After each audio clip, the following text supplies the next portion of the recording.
Last year I did the thing I've been dreaming about for a decade. I bought a van. After 20 years as a tech reviewer, I figured it was time to take it on the road and create a mobile test platform where my wife and dog and I could live and work from anywhere, we could do our adventures, and we could work at the same time. So I'm traveling with dozens of gadgets. Some of them sound great for van life, but they're not. And some not only make it possible, but make it more enjoyable. So come on inside and check out my van. I swear it's safe.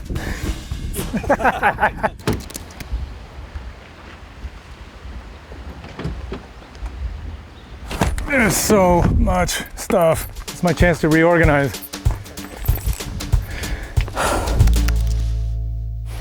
So the first big question that I had to answer when deciding to make basically a mobile review station on wheels was how I was going to power all these gadgets. And that's what this EcoFlow Delta Pro 3 is. This is 4 kilowatt hours. We have another 4 kilowatt hour expansion battery underneath there.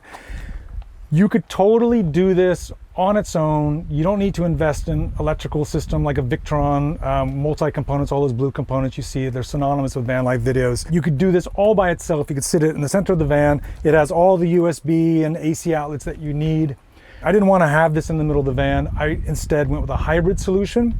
So I have a complete wiring cabinet here with all my DC, AC, solar inputs and outputs. I have an alternator charger in here that also charges this guy.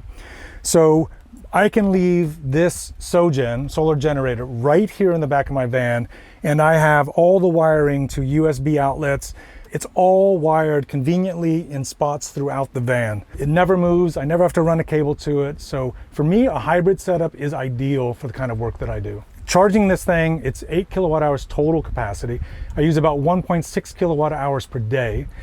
So after a week, this thing is empty if I didn't have multiple charging methods. So with an alternator charger that's in the cabinet here, that gives me 800 watts.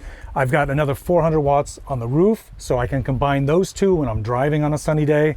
And then down here on the bottom, I have another solar input where I can drop another 400 watts of folding solar panels on the ground. Then I have 800 watts of solar while I'm parked, which is really nice. So in addition to the EcoFlow solar generator that I brought with me, I also have this SoGen from Blue Eddy. This is the Apex 300.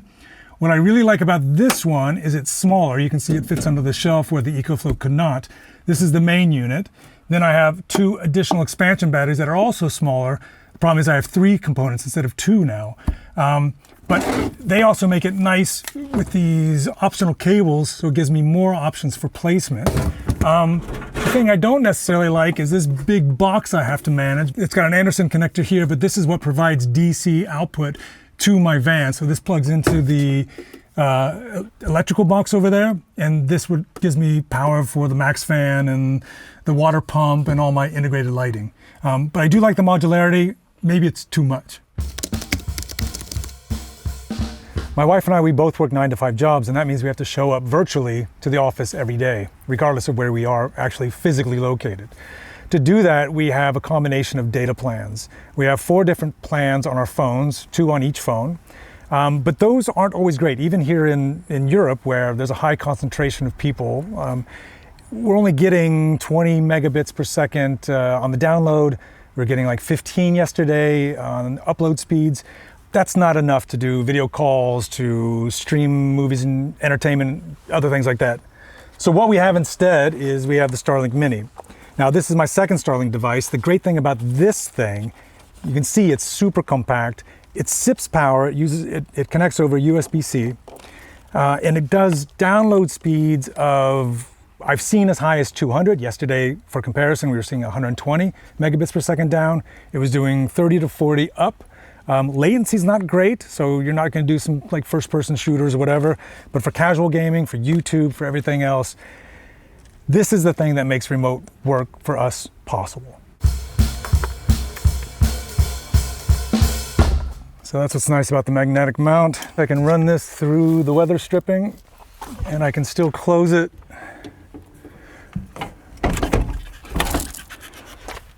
And I have connectivity.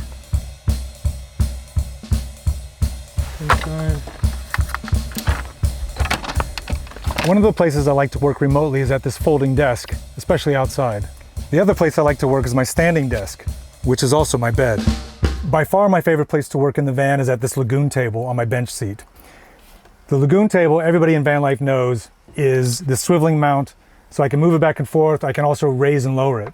At home, I have two 27-inch monitors for lots of space to spread out. But here, I only have the espresso display. It's 15 inches, and I absolutely love it. So what I really like about this espresso display is that it's super thin, it's very lightweight, it's got an aluminum frame, so it's pretty rugged, and it only requires a single USB-C cable for power and for data. What I did special for this is I created this mount. This is a Frankenstein version. It's using this iPad stand. I attached it with a magnet, a VISA adapter from Espresso itself. So it's just glued on there, but it makes a super sturdy mount for the Espresso display that doesn't fall off this table when we're driving or when it gets bumped or anything else. Yeah, the downsides are this, it has a touch screen. It's a little bit expensive. I don't own an iPad, but I could see you making the case that if you own an iPad, you could already use Duet.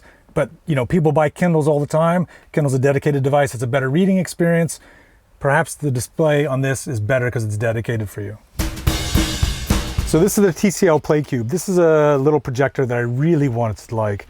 It's bright. It does a 1080p connection. It's supposed to have a 3-hour battery. It has all the auto keystone correction, focus, things that you would want in a little portable. They even say that this is for campers, people that camp, RVers, van lifers. So I thought this was going to be ideal for me. The picture's good. I like it. I'm watching it right now here in a van at dusk. I think we're an hour and a half away from sunset. It's perfectly visible here in the van.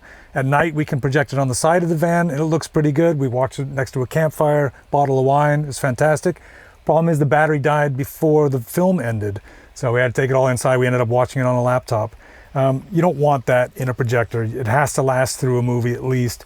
We were getting closer to an hour and a half, 2 hours on the battery. I don't know, that's not my final verdict. I'm still testing it. I really wanted to like it, but I'm not too sure. It's definitely not a necessity for van lifers. Especially if you're already carrying a laptop, you got a 15-inch screen or so. I have the Espresso display, I can use that. That's even brighter.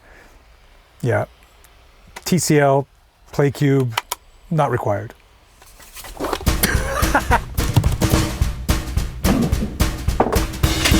This is my office. This is my kitchen. Food is stored in these Gregory boxes.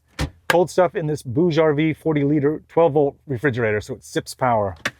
Tiny freezer, big refrigerator. Also acts as an extended counter. Most of our cooking is done on the induction cooktop, which we store here. When the weather's nice, we like to be outside. I think we paid 30 euro for this thing. It's not expensive. Does consume AC power though. Cooking in a van uses the most power out of anything that we do. This induction cooktop, which is what we primarily use, takes up about 300 to 1200 watts for, whenever we're using it. The crispy that I'm reviewing right now, totally not necessary, but being able to have crispy chicken in the middle of nowhere is an unbelievable luxury. So it might be worth it. It's actually really small for an air fryer. If you have the space, if you can afford it, I recommend it. I think I'm going to be asking for one for Christmas. Coffee is absolutely critical for me when van lifing. This espresso machine is the easiest and fastest way to make coffee I found, and it's very simple to clean up. Put a capsule in, press go, and you're done. For tea and soups, we use this little compressible water boiler. I have no idea what the name brand is. We got it on Amazon for less than 20 bucks, but it is fantastic. This is our fresh drinking water solution from Dometic. It uses this 13-liter Dometic Go Jug, I think it's called, and it has a CPC coupler on the top, so we can just snap in this life straw, click, and we have fresh drinking water pumped out the front with basically no downsides. It's the easiest filtration system that I have found to date. So to me, this solution or something like it is an absolute necessity for van life, unlike some other things. This is the Lock Capsule Dishwasher. For me, for van life, it uses way too much energy and way too much power.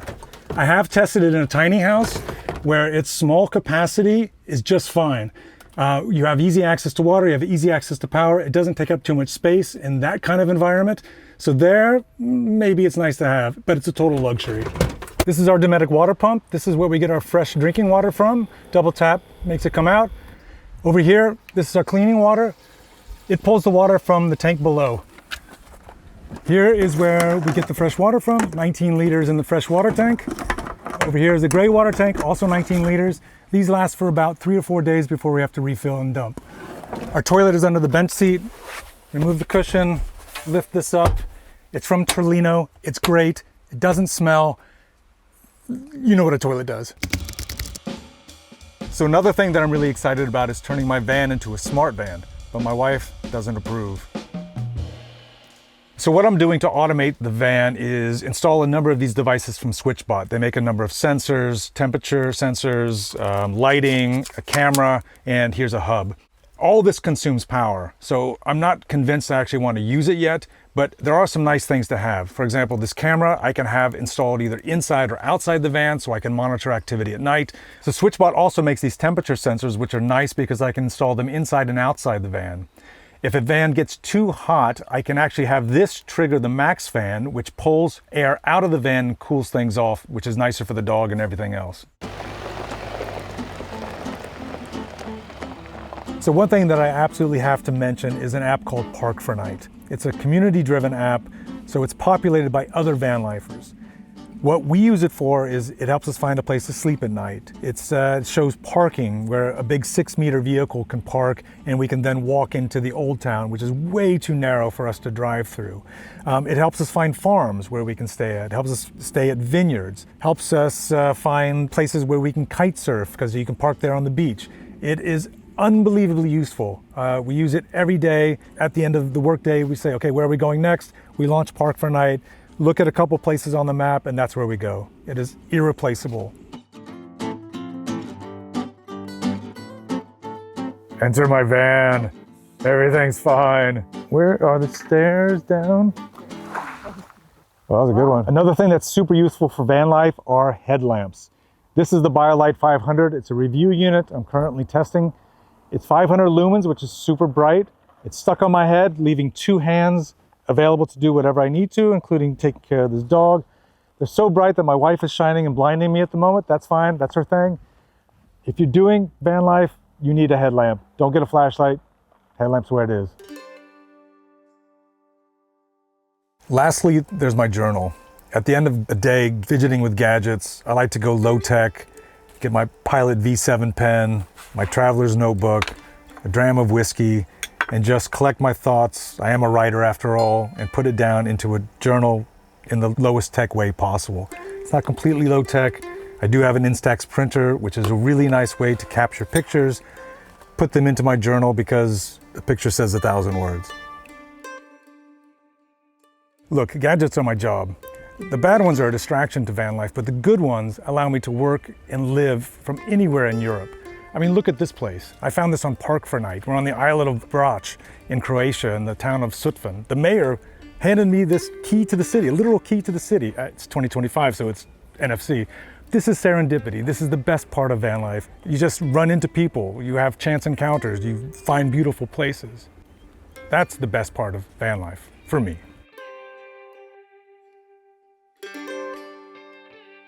Hey, thanks for watching. Go to theverge.com for all things tech and van life and gadgets and science and automotive and e-bikes. That's one of my favorites. You can also follow a topic that I curate called Work from Anywhere.